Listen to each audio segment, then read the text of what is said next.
thing. But I was 18 years old. Didn't have a plan in life. I just knew that that's what I was going to do. So my dad came to America from another country. Right? Came here legally.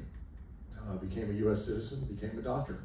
Became a small town doctor. He went on and started an air ambulance company. He did it with, and we would go visit people that were sick in their homes. He had a clinic, but then a couple days a week he would do house calls. That's how it used to be. And boy, I wish we could go back to it. It was a simpler time. Insurance companies didn't run everything. This destination we got because of people that stood up in the gap for a constitution. Right? We have a constitution, a federal constitution in the state.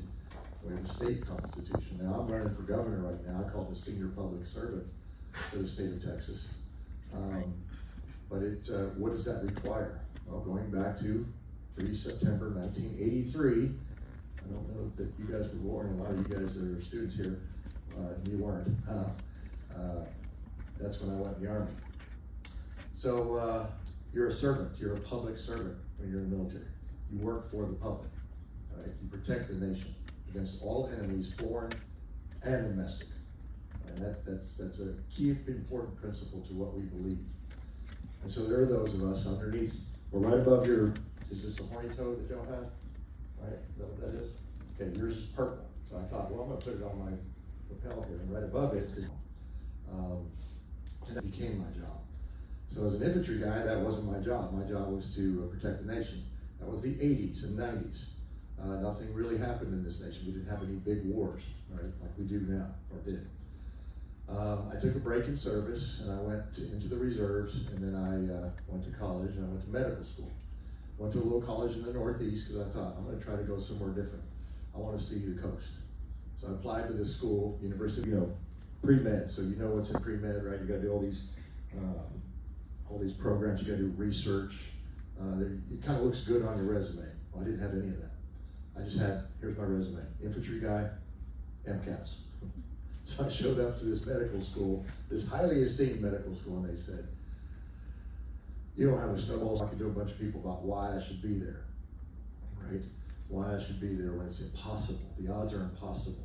So remember this impossibility thing, because don't ever let anybody tell you you can't do something. Because if I'm an infantry guy and I can make it into an esteemed medical school, I promise you, you can do anything you set your mind to. Just don't take no for an answer. You want to stand up? Okay. Don't take no for an answer. But there was a man on the board that had fought in Korea, and he was part of the Marines that were at a place called, if you study military history, the Chosin Reservoir. So it was a wintertime, frozen Chosin. He was a Marine in Korea. It was in the 50s. Okay, so the residency is what you do after medical school, because now you've got to take your trade, your wares, and you've got to put them to task. You've got to treat people. And so I was training to be an emergency room doctor. And so I started out, headed over to Beaumont, to Port Arthur. If you guys ever, got anybody from here from Beaumont area, Southeast Texas? No. So it's, first day I got there, I was driving into Beaumont, it was nighttime, and I saw these lights. I thought, this is gonna be a huge town, this is cool. Beaumont's so big. I grew up in a town of 3,000 people. So I'm looking at this town, well it wasn't a city, it was refineries. So if you ever drive into Beaumont, you'll see refineries, lights as far as you can see at night. And it kind of smells like oil. And so when you leave there, you go visit your family, they say, you've been working on the rigs? Because you smell like a roughneck. But it permeates your body. Anyway, I go down to Beaumont, I do that, and I'm getting ready to decide what I'm going to do with my life. Now I'm still in the reserves. I'm deciding what I'm going to do with my life. If I'm going to go to trauma, if I'm going to go to emergency medicine, family practice, I could do any of those. And then this finest fighting men in the world. For young men that are in their 20s and 30s, not for a 45-year-old. But somehow I made it through, grace of God. And that put me in a different place, because now I was the first of 5 in the whole United States Army history that became a Green Beret as a doctor. Now there's former doctors, there are doctors out there that were former medics in the Green Berets, but there are none that did that. So when you look at the impossible, once again, it becomes possible. Because you say, first of all, Lord, your will be done. The most dangerous prayer that you can pray. Because when you say, your will be done, he's going to do what he's going to do. And it may or may not happen. It may not happen the way that you want it to, but it may. It took 5 stones for a young man to pick up against a Nephilim, a giant, and his odds were 0 until it wasn't, until he did it. They slay the giant. So sometimes there's a giant out there in our lives. There's a giant that just says, no, you can't do this. You can't do this. All right? So the next time that story comes along, that impossibility is fast forward. I leave the active duty out of Fort Bragg. I left there in 2015, and I came to the Texas National Guard in 2016. 2015, 2016. And they put me in a unit, it was a special forces unit, and we did our average everyday, what we do. We look for terrorists, try to stop terrorists. He's comfortable, he likes you. At least he's not looking for bombs, right? So, but they put me in that unit to go to the border. But just prior to that, that's when COVID, coronavirus, but when you take a gain of function and you make it have more vigor. So I saw what was happening, but I'd go and I'd tell the staff there in Austin, at the state operations center, hey, we can give them called Operation Lone Star. You may or may not have come into the country. We're sneaking in. And so our job is to protect it so that everybody in here can sleep comfortably in bed at night knowing that there are tens of thousands of people on the border, and try to stop what we could stop, try to get the bad ones, try to stop people from human trafficking. I remember specifically one night, 2 little sisters, 8 and 7 years old from Guatemala, and they were being pushed across here. This is human trafficking. These kids, and when they grabbed my legs, little sisters, and we grabbed some teddy bears out of our Humvees. We had those for the kids. We gave it to them, and just saw these little eyes looking up, and they were just like, we're safe. Them to the Border Patrol, who then handed them to the state, the DHS, Department of Homeland Security, who then went into camps. And then later on, months and months later, I heard that there was 300,000 kids that were missing that had come across the border. So I'm thinking, well, that's probably those little girls like them. They were unaccompanied minors. They didn't have their parents. They're missing. So what are we going to do? Well, when I was on the border, and I told the general, I'm sorry, sir, my troops do something like a shot or a procedure. I have to give you the good, the bad, and the ugly of whatever it is. So I feel real good. I lost some weight, I got sick. I prayed about it, and I thought about it, and I said, I'm going to be a whistleblower. In the whole United States Army, well, all branches, Department of Defense, there were only 4 whistleblowers. And that tells you something about human nature. There's something wrong. I will not do this. I won't be a part of it. Ezekiel, the book of Ezekiel 33, it says, a big proponent for civic duty, that we all have the duty to protect each other. Because the truest virtue of a warrior, and I learned this, is not medals and accolades and stripes and cool guy badges. The truest virtue of a warrior, true warrior, is love. That's right. Right? It's love. There was a famous guy, I'm going to wrap this up here in just a second. We hate what they do. We hate what they do. The corporatocracy world that we live in. This is the world we live in. But with the right leadership, the right people who put people as their center of gravity, we all win. Because if you mess, I had this saying once, if you mess with my boo or my family, I'll hurt you. And when I say that, I'm very serious about it, because that's how I think about each and every one of you. I have bled for each and every one of you. Whether you would vote for a Republican or a Democrat, it doesn't matter. It's for this nation that was built under godly principles, as our founding fathers set forth on it. That's the kind of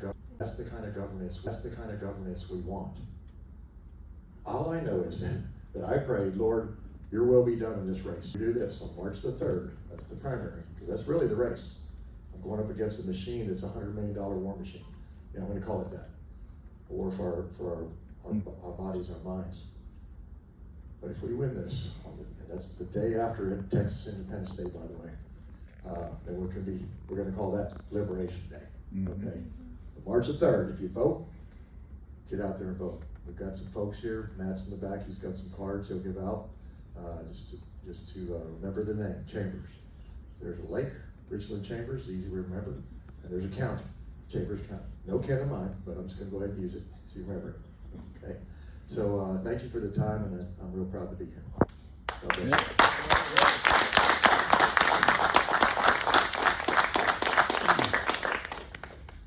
Good. All right. Well, where's our leadership? Oh, there you are. Okay. Sorry. Miss Lydia, you have something to say? Okay. She works with me. She's sometimes she has a word. Yes, let's do that. Does anybody have any questions? Go ahead, Miss Lydia. All right. What rank is Joe, and how many times has he traveled out of the aircraft? Joe is a colonel. So the way it works with working dogs is they're always one rank higher than their handler. Now, typically colonels aren't handling dogs. I got Joe in a very special way. His handler was killed downrange, and I got Joe. And so prior to me getting him, he's jumped, and I've jumped with him at least once or twice. When I say jumped out of a helicopter into the water once with him, and then a couple times out the back of a Chinook, a double-bladed helicopter, where he's attached to me, and I've got a parachute on. Now, he's not parachuting himself. I know you're trying to picture like which paw does he use, but he's just hanging on. He's on the ride, so we get to the ground, and he thinks we're playing with a frisbee, and I'm like, you have no idea, we just about hit that tree. Because you got to slide in on your bottom when you have an animal you can't roll like a normal parachute landing fall. So we slide in, and hopefully we don't hit any rocks or cactuses. But yeah, that's what we usually do. Or try to stand it up if you can. But good question. Yes, some interesting stuff. Yes, sir. As you are running for governor, Yeah. are you going to make sure that we keep God in our schools and I keep can't our really hear the question. Yes. men out of Share. our women's sports and all other things that women go into? Men are men and women are women. I'll answer that backwards. There you go. There's men and women. As a doctor, I can tell you, by the way, I learned that. It doesn't require to have a doctorate degree to figure that one out. But that's the way God created us. We created in His image, in their image. Father, Son, Holy Spirit. So that's keeping that in schools, yes, and it's not just about putting a poster on the wall. It has to be led by our teachers. And so, real quick on education, we're the 40th in education right now. Out of 50 states, Texas is 40th. How do we keep, when their center of gravity is money, they say, well, we're the 9th largest economy in the world. Okay, well, how are you going to maintain that? Countries that have education in, let's say, the tech world. And then in the tech world, they train them out of Mumbai, typically. So we've got to maintain that. So we Texas, by God. And so that's how we do that. But the God again in schools, right? Christian prayer. This is a Christian nation. It always has been. And if you don't like it, this is what I say. And I had this told to me by my interpreter that worked with me from Afghanistan. Became a U.S. citizen. And I asked him, I said, what do you think? His name is a lot harder, so we called him Sammy. Right, so I said, what do you think, Sammy? And he said, well, I'm a Muslim. Yeah. I said, but I came to this country and I voted for Trump. Is not the issue. It is I am not going to come here and try to take something called Sharia law and put it underneath the Constitution of the United States nor the state of Texas. So I said, so you agree with me? He said, absolutely. But he said, there are certain ones of those that are very, they've been weaponized in this fight, this jihad. Now some of us in the room have fought against that jihad, and that happened in the schoolrooms in Pakistan when they were called madrasas, and they would train them to fight us. We spent 20 years there, would be the next generation that we would fight. Is there a religion in this world of peace that would say it's okay to take a child and strap a bomb on him and send him to my gate, which happened once. We had a kid that we had given him a prosthetic leg, and he was coming back for a checkup, and that thing was packed with C4, and it killed everybody at our front gate as he was coming back for his checkup. A parent would tell them, or an imam, a religious leader would say, church with me, and I did. Well, my dad was a Christian, but I'll fall in under the right law. And they wrote this, and a lot of this stuff people don't realize, because if you don't know it, study it. John Malcolm. And so for me in government, I want to decentralize a lot of what is at the top and give it down to the people at the county level so they can govern themselves. so they can be truly a part of their governance, right? The less ability there is at the bottom to go, then we are all taxed for. And then we watch this thing called property taxes, which is unconstitutional, being thrust upon us. That money for administrative costs, how do we pay teachers? Good, not how to take a test. To well, let kids grow crops, sell it. Let kids grow crops, sell it down to some local farmer's market. Do these things. This is called permaculture design. Sometimes colleges, if you pick the wrong board of regents, you're going to end up with a lot of DEI woke programs which do not fall in line with any biblical principle. So that's I'm pretty firm on that. Yes, ma'am. Hi, Dr. I'm Lucia Sinatra. I started No College Mandates. Good to see you. Did I met you before? Yes, you I have. know I We did. met at the beginning of that Yes. freedom movement. Yes. So, See you. so my question today is, I started a movement to end medical tyranny when the pandemic started, to choose between their education and taking the COVID-19 vaccine, and I Yeah. just could not sit by and watch that happen. No. At this school, that was not an issue. However, in the great state of Texas, it is. Not every student is free here from medical coercion, and not every student gets informed consent. So if you are entering the healthcare profession, for example, even in the great state of Texas, you may be required to take an updated COVID-19 vaccine, an updated flu vaccine to enter hospitals, clinical rotations. I'm just not okay with that.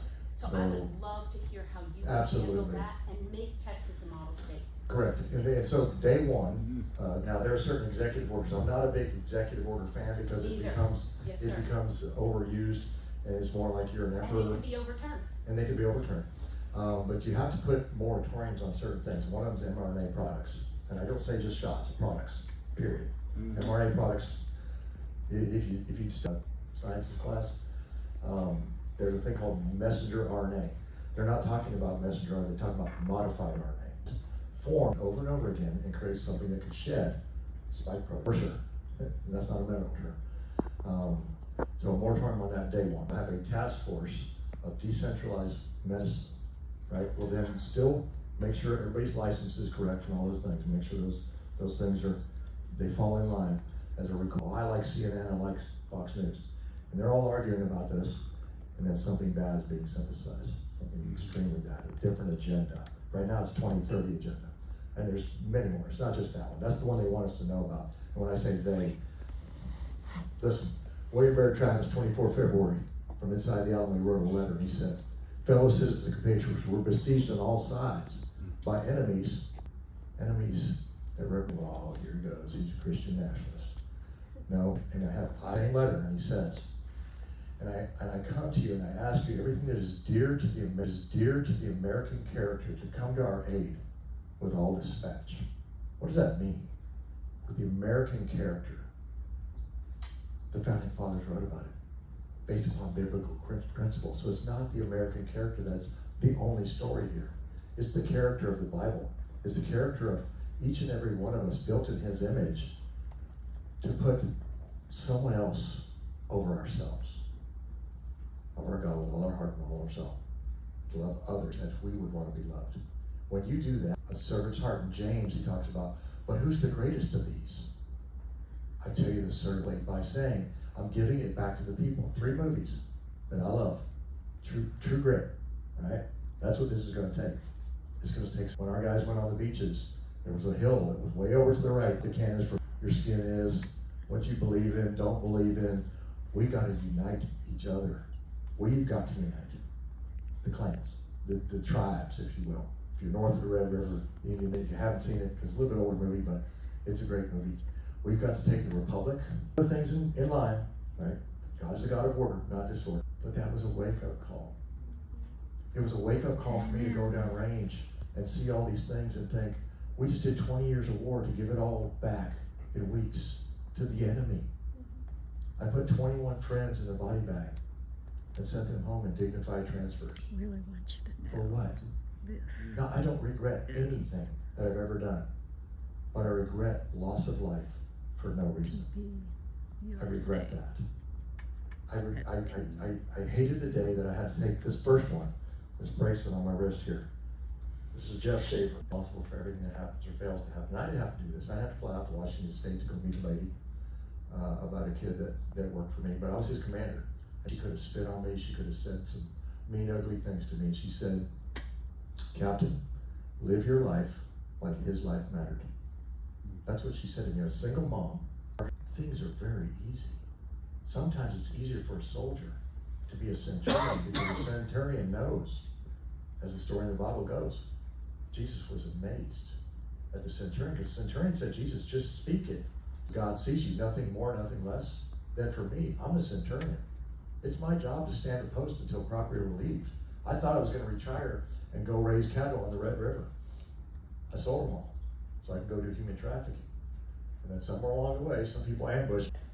Yes, ma'am. I have two, but first one is what made you, I mean, you said that people have kind of asked you to run for governor, but what was the one thing that They ambushed me at a bonfire. And it was on the day that I asked me, please just consider, I said it'll take a week. I kept hearing, yes. I kept hearing, just tell them how you got here and I'll do the rest, your testimony. So when I go speak, I don't have a teleprompter, I don't have a piece of paper, I just read the crowd and go, all right, Lord, what do I say? And it happens, right? Because when you're telling the truth, guess what? It's pretty easy.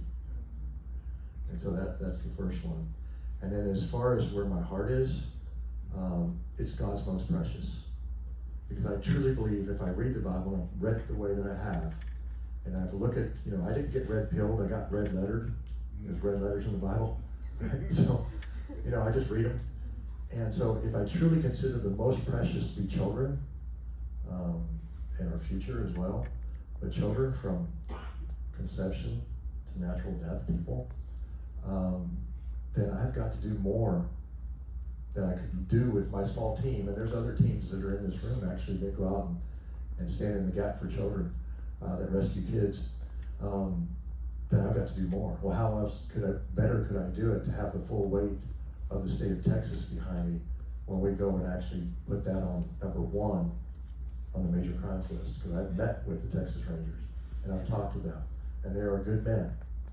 But when I talked to their commander and said, we're doing counter-human trafficking, just letting you know, and we're working in this sector, just so you know, give us about 30 minutes with them before we hand it back to you, just so you know.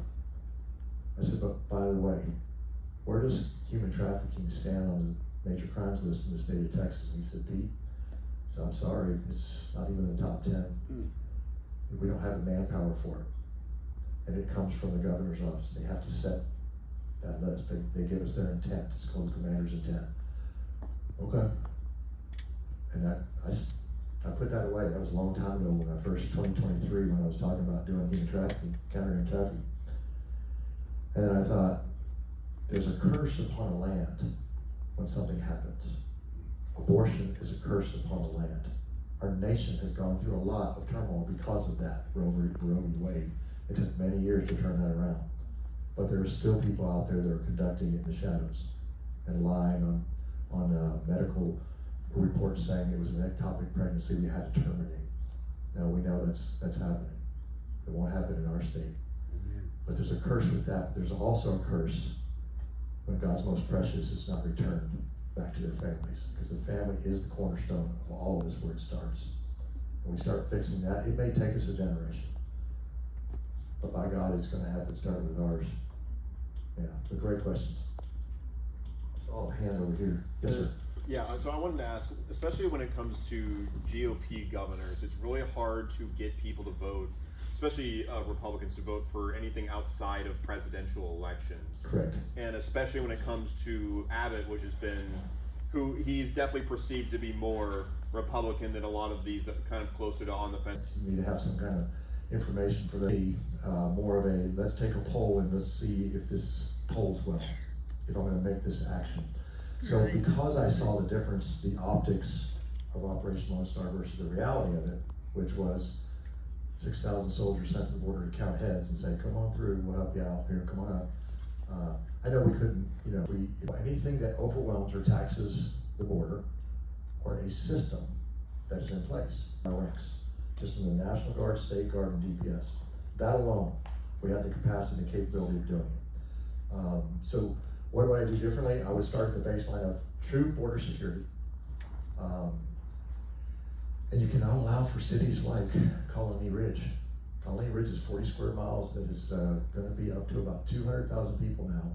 That will be all illegals that live there, which is an area in Liberty County, north of Houston, that is ungoverned for the most part, and it is a haven for bad guys, for Tren de Aragua, for CDN, CNJG, for all these actors that have come in. They're inside of our border, which means it's setting the conditions for chaos. So if we want true security, it's going to require some work, which means, guys like this and us and a commander-in-chief. Job description number 2 for the state of Texas governor is commander-in-chief of all Texas forces. Lieutenant governor has more, they say more power. It's not that. They have more control over legislative processes. If you call that power, then so be it. But that's the guy that herds the cats, basically, in the House and the Senate. For me, as a commander-in-chief, why you want to have somebody in a war footing, which we're in a war footing. You may not see it, it's insidious and onset, but it's called a color revolution. It's taking place in our nation right now. Amen. And so you have to have somebody that's there to conduct that with the expertise in order to do it. So when I talk to people that I was asking General Flynn, I asked Alan West, who ran against Abbott last time, and other people, should I even do this? Should I even consider this? Both of them said absolutely, because politics hasn't changed, and status quo is status quo. Right? So maybe it's a little dry, maybe it's a little old, I don't know. I won't sling mud at the current incumbent governor, but I will say this, it's weak. It is weak. It's allowing for the conditions to be set up, and I can argue that all day long. But the other things we have to do is fiscal security, financial security. We must abolish property taxes in the state of Texas. Can we do that? Yes, in a phased withdrawal. You can't just flip it on its head. It would set the economy upside down. But you've got to phase it out. DeSantis is already doing it. I hate to follow another governor. It seems to be the norm. Governor Stitt, I talked to both staffs, Oklahoma and Florida, on their phased withdrawal of property taxes. It must happen here. Abbott has run on that every single time. He's only gone up 26% in his tenure. So we've got to be, if we're going to be men and women of our word on our staff, that is what we will do, come hell or high water. But it will happen. But that's the difference. There's let's just say I'm an action figure. We're gonna act.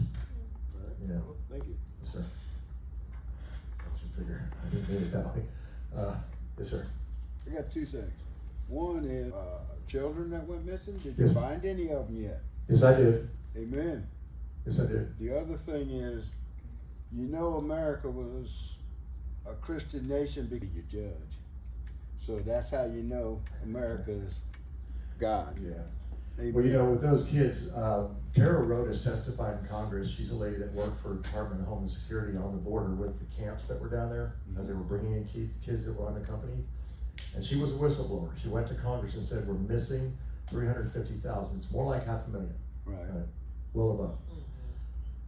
So she gave us names that were just in the area that we were working in Austin. We found 119 kids that were living in just a kind of central area down there. Were boys between the ages of 12 and 15 to 19. And they were being used now for a gang called Los Cholos to go out and smash things in cars, take stuff, on the streets of Austin. Right. That's not just the only city it's happening in. That's just one.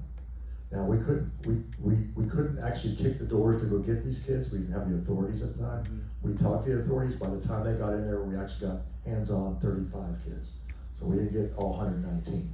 But they were given to 5 sponsor families, 119 kids. Okay. That's impossible. They should be at 119 families. Amen. Yeah. Yes, ma'am.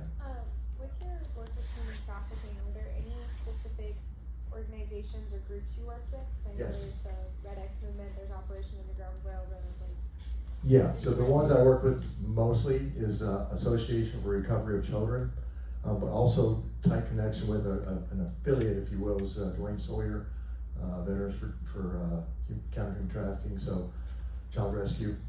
So those guys, I haven't worked with Craig physically, but we all talk. We all met at Mar-a-Lago when Tom Homan came and gave us our first check so we could kick off. Tom Homan's the current border czar. so my team could start, we went and met at Mar-a-Lago, and we met with all these different groups, and we all came back and met in Dripping Springs, Texas, and had a called a Gathering of Eagles, and all these different groups met. And then since then, we've had other gatherings of Eagles in other places around the country where we all meet and talk and say, how can we best support each other?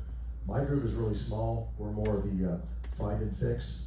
I would give it to law enforcement and let them finish, but as we grow, that task force will then be put into the state of Texas task force, should I be governor, to then have a true force to contend with, to truly to have Texas behind us. And I believe that most people want that. Yes, sir. Yeah, during Operation Lone Star, were there any joint military operations with Mexican authorities? And secondly, if you're like governor, what would you do to compel the Mexican government to step up on insecurity obligations? Absolutely, and that's a great question. So I'm already working on that because of my fact that I'm not in uniform anymore. I go across Piedras Negras. I go all the way down to towns that are further south, because when you start working with the local government, they start saying, okay, you're fixing some of our parts of town in here, right? And so this is good. So we're going to develop a relationship already now, you know, in the counter-human trafficking world, but not as a representative of the U.S. government. But we should be conducting diplomacy across that border with those local border towns in order to do that. Now there's some nuances to that, because you still got the pressure from the local cartels, and everybody thinks that there's a lot of people that understand the cartels on the border, but the largest cartel south of our border is not run in Mexico; it's run in Venezuela, right? Cartel of the Suns. They have 10 times more money and power because they're backed by the Venezuelan government. And so a lot of that stuff comes down from them. And the problem with them is that they have organizations like Hezbollah and Hamas, which are Middle Eastern organizations, but they're tied to Venezuela very, very tightly. And so there's a lot of money that they're giving them. And those people came across our border, Hezbollah and Hamas. These are one from Iran, Iranian-backed Shia. And so you're looking at a lot of money that we're going up against. And so some of these mayors down there, and I've talked to one specifically, I'm not going to mention the town to keep him safe, but he's 100% on board with us, and he understands what we're doing. So I get a chance to come in as governor, then I start developing those relationships, because we can. We did not do joint operations with federales. We didn't. We should have, right? We should have, because they don't want the same thing. But there are people on our side of the border that will look the other way for however many dineros you want to give them, and they'll look the other way. People are people. We got 2 soldiers that were rolled up because they were driving some kids, some children through Falfurrias checkpoint, got rolled up. They're in Leavenworth right now because somebody gave them some money. So that's the human condition. But we've got to develop that working relationship with our partners to the south, because without it, you're blind. You can't be blind. So yes, that will continue, and it'll be more robust. It has to be. Yes, sir. Yes, ma'am. When you get elected, what would be the first few urgent action items and issues you would address? Yeah, mRNA number one. I mean, as far as the medical side, because we've got to stop that. I saw too many people, 30s and 20s and 30s that were getting really sick, that were soldiers, and I did Army medicine since 2003, and I never saw this many people just dropping out because of a shot. I mean, it's just facts of fact. I testified in the SEALs versus DOD case, and we found out this is straight up. This is what we won the case. The shots are not effective. They're dangerous. They're ineffective, and then we could do it by lesser intrusive means. What does that mean? We didn't have to give them a shot. We could give them ivermectin if they were sick. Right? It's been around for a long time. It's very safe. Used to use it on my cattle. And then the other thing was hydroxychloroquine, another very safe drug. Gave it all the time in Africa to my troops for counter malaria prophylaxis. So that's what I would do right away with that first one. But also I would build, and there's already a House bill out there we're working on. We've been working on it for years. We supplied the information for House Bill 4914. You can pull it up and you see it. It went to the governor's desk. It didn't make it through. It went to a committee. It didn't make it out. House Bill 4914 builds the cell to active duty status to be shipped overseas. And anytime the Advanced Texas corridor, they're going to put a highway, create a 391 commission on whatever it is that we're trying to stop. Where they can. Services stinks. I'm going to do what that governor did. or I'm gonna see how it polls before I do it. We have enough money that we can take care of our veterans. I'd like to work with you on that because I have a lot of ideas on that, and I've done a lot of research. I would imagine we'll be working together. Yes. Yeah. And Yeah. I've got programs that we can eliminate a lot of the garbage and make it more centralized for our veterans too. Heals, I won't say that word, but it's 3 letters, starts with an A and ends with an S. Heals that head. So you're supposed to roll, right? Now, I didn't have him. So you're supposed to roll to your side. But it was not real hard. I broke it because I waited for my first appointment with my neurologist. My arm was going numb because it was pushing on a nerve. A year and a half later. So I feel you. I feel you. And I did not intentionally go into the Veterans Administration offices and start trying to pull, well, I'm a colonel and I'm a doctor. I just let it ride just to see what was happening, see how long it would take. If that's happening to me, what's happening to everybody else, right? Because we can always go in there and try to push it and push, but I thought, I'll fix this myself if I have to, and I ended up having to do it. But cost a little bit out of my pocket, but it was worth it. Live their lives somehow. We've all written a check that's payable with your life, but if we didn't have to cash it to protect somebody, then now we're due that back. So it's not, and by the way, it's not an entitlement program. You've earned it. Yes, sir, Andrew. For schools, for the U.S. Constitution, right now Texas schools answer to apply versus no, which is the ruling that says that we have to. What negative effect is that having on Texas schools?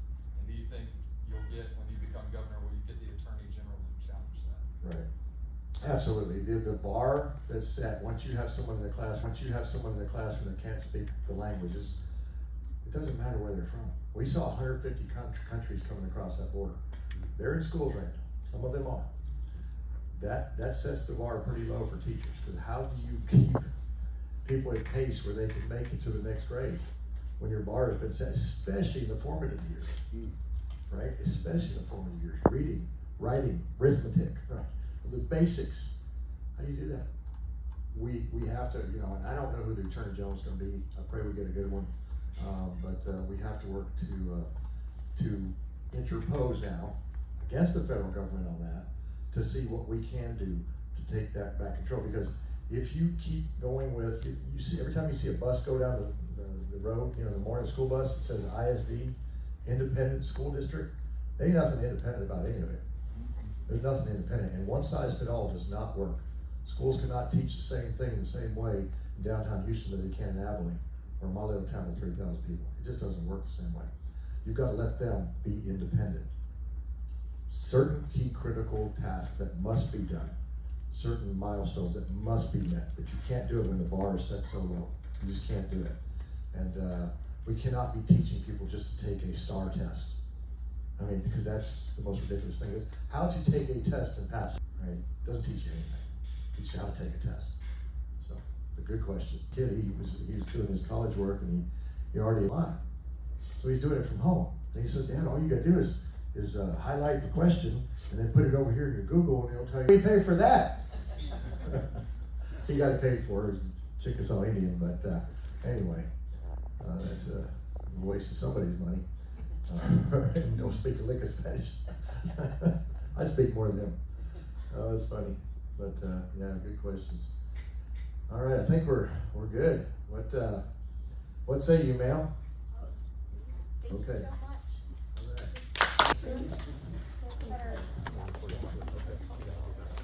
Turning point. Take 2 steps over. Okay, and then I need y'all to pretend like your friends, maybe some Oh yeah. Joe. Hey everybody. I want everyone in front of these banners. Y'all need to come in and double up. See if I can get them all centered up there too. Yep, and then do you want to go? And take a picture.